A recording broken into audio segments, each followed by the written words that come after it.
Hello, everyone. Sorry I couldn't be with you in person.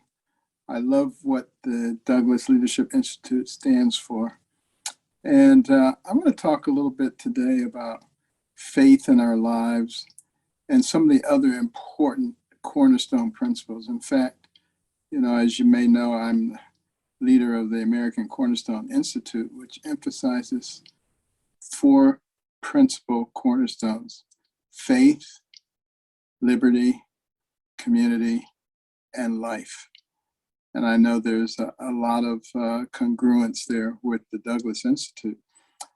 The American dream is so fundamental to the culture of America. And have you ever noticed that we're the only country that has a dream? Nobody else has a dream. There's no French dream, no Nigerian dream, no Canadian dream. Canadians thought they had one until recently. But we're the only ones who really have a dream. And that's why everybody wants to come here. We have a lot of people denigrating our nation, saying how horrible it is, it's systemically racist and all these things. If it were so bad, why would people be trying to get in here all the time? Why would people be forming caravans to get in here? When they got here, wouldn't they call their relatives and say, don't come here, this is a horrible place? So obviously that's not what's going on. And it's so important for us to actually acknowledge what we see with our eyes, what we hear with our ears, and what we feel with our hearts, rather than just being manipulated by people with empty words. But, when we think about the formation of our country, what an incredible role faith played in that. John Adams said, our Constitution is for a moral and religious people and is wholly inadequate for the governance of any other. They assumed that we would maintain that faith component of our lives.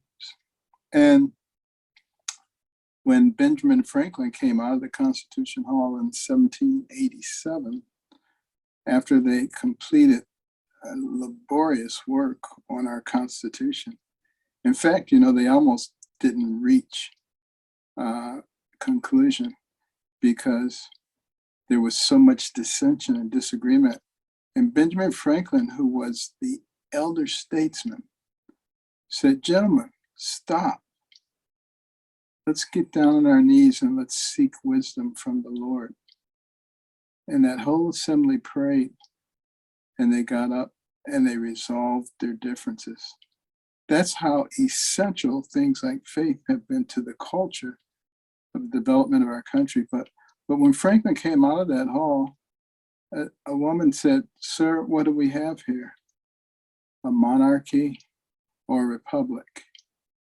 And he said, a republic, if we can keep it.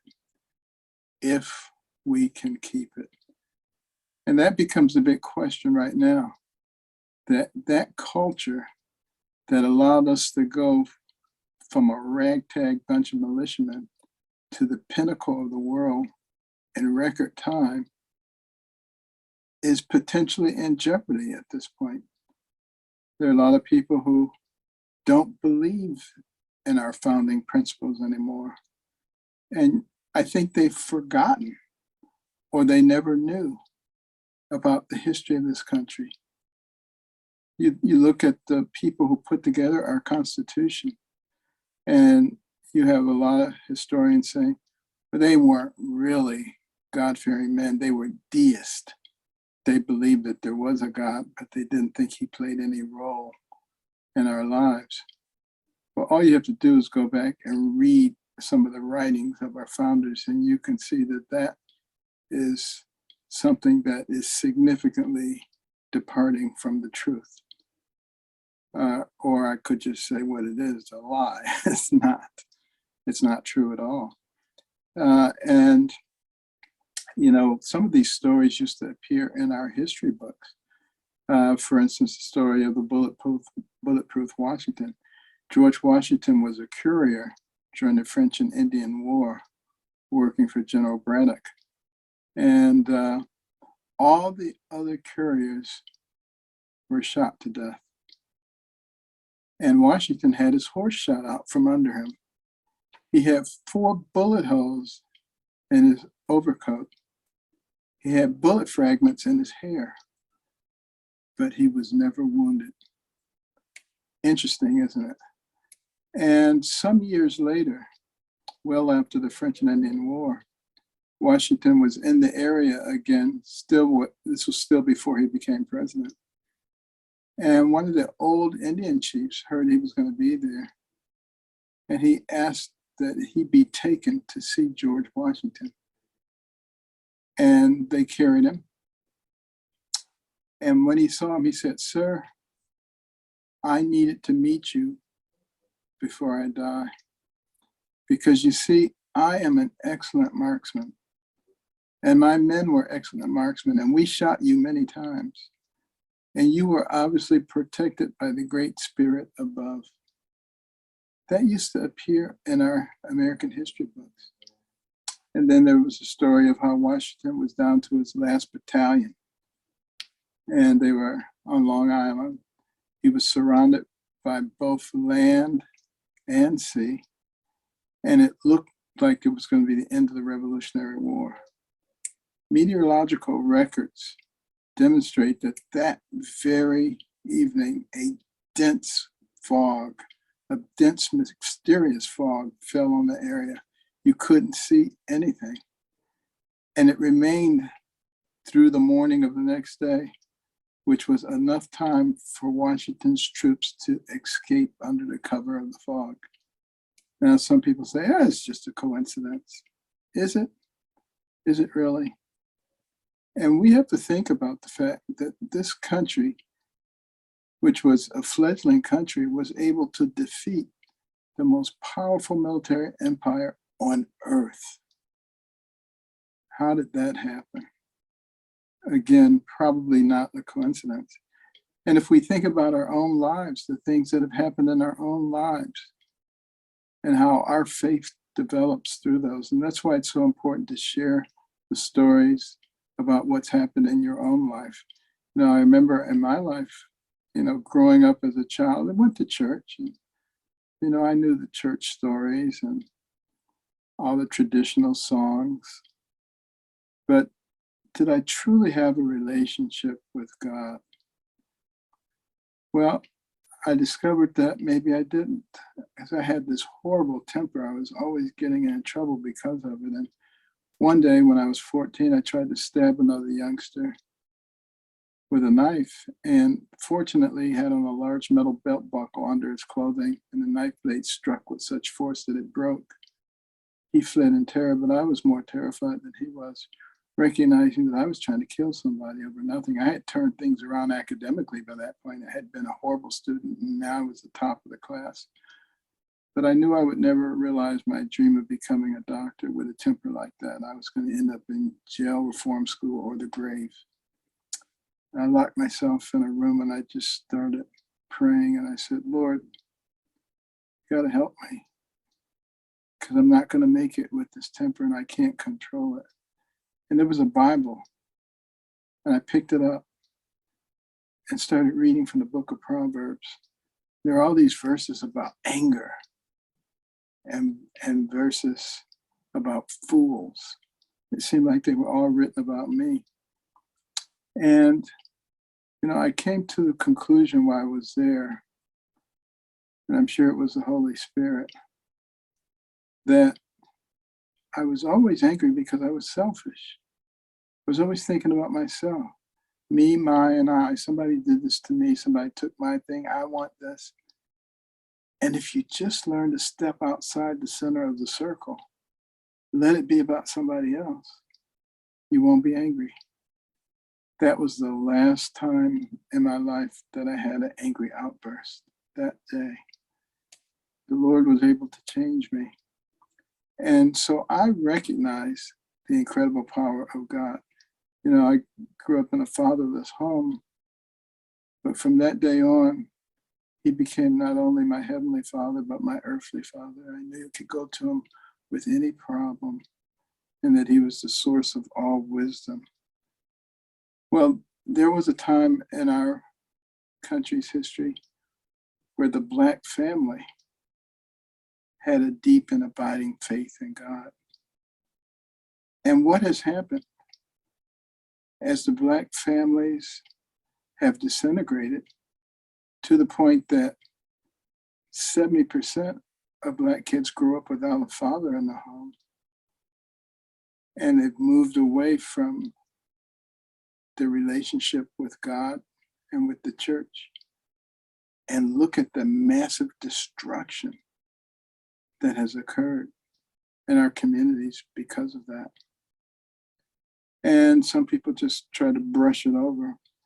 But I don't think that it's something that you can brush over.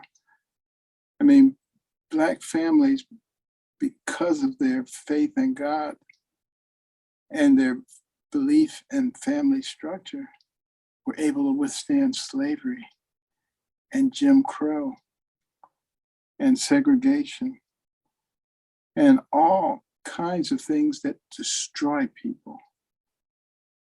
But once the family and the faith became less important, those evil forces were able to come in and wreak havoc. And look what's happened with birth, with abortion in the Black community. Margaret Sanger, the developer of Planned Parenthood, put those clinics in Black communities and Hispanic communities. She was a eugenicist. She felt that the society would be stronger without certain people in it. She was a hero in Nazi Germany. And look what decimation has occurred in the Black community, destroying the family and destroying Black babies. And this is something that we have to stand up for. You know, the book of Proverbs in the 24th chapter, verses 11 and 12 says, what about those who are being drawn unto death, the innocent people? Don't you have a responsibility to do something? And doesn't your Father in heaven know what you did or didn't do? We have a responsibility. The Bible tells us that. And what about all those young Black boys who go to prison or who are killed on the streets because no one is paying attention? No one is providing what they need. So many of them grow up with no authority figure in their lives. And the first authority figure they meet is police or someone in their own community who's badder than they are. In either case, it frequently does not work out well. And we end up with homicide being the #1 cause of death for young Black males. This is a tragedy in our country, and it does not need to be happening. But it means we all need to get involved. Anybody could have taken that young Black boy when he was 6 years old by the hand and walked down the streets of any major city and given him a Black history lesson he would have never forgotten. Could have started with his shoes. Jan Matzliger, the Black man, invented the automatic shoe lasting machine, which revolutionized the shoe industry throughout the world. When you step on that clean street, Charles Brooks, a Black man, invented the automatic street sweeper, those machines with the big brushes, and down that street comes a big refrigerated tractor trailer. Frederick Jones, a Black man, invented the refrigeration system for trucks, later adopted for airplanes and trains and ships. And it comes to a stop at the red light, and you tell them it was Garrett Morgan, a Black man who invented the traffic signal. You can also tell how he invented the gas mask, saved lots of lives during the war. And while you talk about the war, Henrietta Bradbury, a Black woman who invented the underwater cannon, made it possible to launch torpedoes from submarines. And you see a beautiful Black woman walking down the street. That reminds you of Madam C.J. Walker, a Black woman who invented cosmetic products for women of dark complexion, was the first woman of any nationality in this nation to become a millionaire on her own efforts. And you'll walk past the hospital of Charles Drew and his contributions to blood banking, understanding the function of blood plasma. And Daniel Hale Williams, the first successful open heart surgery. You look up at the surgical light, Thomas Edison, well, he wasn't black, but his right-hand man was Louis Latimer, who came up with the filament that made the light bulb work for more than 2 or 3 days, invented the electric lamp, diagrammed the telephone for Alexander Graham Bell, was a tremendous inventor in his own right. Most people have never heard of him. And you walk past the railroad tracks, Andrew Beard, the automatic railroad car coupler, spurred on the Industrial Revolution. Elijah McCoy, automatic lubrication system for locomotive engines. People were always trying to imitate Elijah McCoy's invention. So people wanted the real thing, and they would say, is that a McCoy? Is that the real McCoy? That's where the term comes from. So I'm just barely scratching the surface. But you know the wonderful thing about America and American culture? I could take that same walk down the street for virtually any nationality and point out tremendous contributions that were made, because we all helped to make this country into a great nation. And our diversity is not a problem, it is a blessing. And we have to stop allowing people to manipulate us, manipulate situations. But what is it going to require to be successful? It's going to require courage, because a lot of people stand in a corner with their head down. They won't really speak up. They don't want to be called an Uncle Tom or a race trader or whatever. But isn't courage necessary to maintain freedom? And where does courage come from? I remember as a neurosurgical resident, one night I was on call, and it was time of a national neurosurgical meeting, so virtually all the attendings were away in another city for the conference. One had been left behind to take care of the emergencies. And a young man was brought into the emergency room, having been severely beaten with a baseball bat, unconscious, brain swelling, CAT scan demonstrated hemorrhages in his brain. He was going to die unless a dramatic operation was done to alleviate the pressure by taking out portions of his frontal and temporal lobes. An operation I had seen before, I had never done it. So I called, obviously, for the attending, because I, as a resident, couldn't take him to the operating room without an attending. Couldn't reach the attending. Had the nurses call, they couldn't reach him. The paging operator couldn't reach him. No one could reach him. The young man was dying. I had to make a decision. Should I risk my career, do something that was illegal, take him to the operating room with no attending, and try to do an operation I'd never done before? Or should I just put him in the ICU, intubate him, put him on a respirator, and let nature take its course? And I prayed and I asked God to direct me, to give me the right impressions. And as soon as I finished that prayer, I felt so calm. I knew I had to take him to the operating room. And I remembered everything. The operation was a spectacular success. That young man today is a child psychologist, but I never got in any trouble. In fact, I was praised for doing the right thing. And we just have to remember that God is our anchor. We don't have to please anybody except Him. And pleasing Him should be our first call. Doing what is right. And that sort of takes care of all the other problems we have. And remember, in order to be the land of the free, you have to be the home of the brave.